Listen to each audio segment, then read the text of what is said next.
In June 1944, the U.S. military advanced toward Japan using the island-hopping strategy.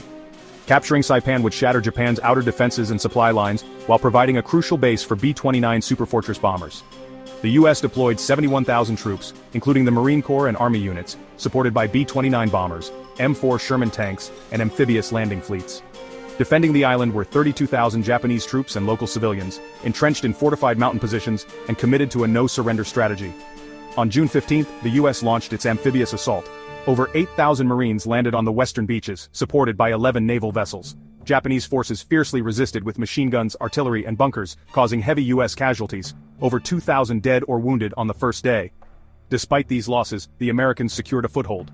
Japan's fleet attempted a counterattack but was defeated in the Battle of the Philippine Sea, leaving Saipan's defenders cut off from reinforcements. Fighting on the island was brutal. Japanese troops utilized caves, dense jungles, and fortified bunkers, launching nighttime raids.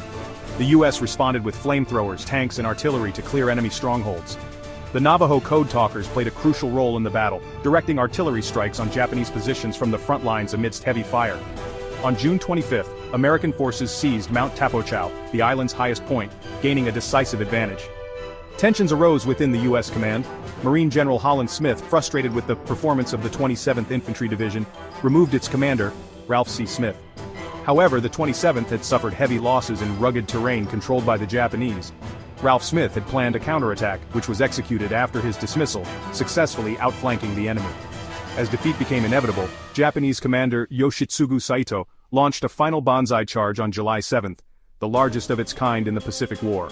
With 4,000 soldiers, including civilians armed with bamboo spears, the desperate attack inflicted over 650 U.S. casualties before being crushed.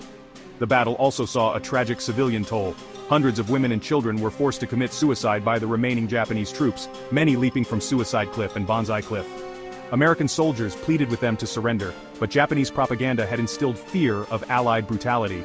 In the end, around 22,000 civilians perished.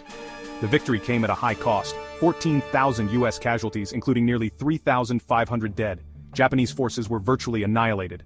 The fall of Saipan triggered a political crisis in Japan, forcing Prime Minister Hideki Tojo and his entire cabinet to resign. It was a turning point.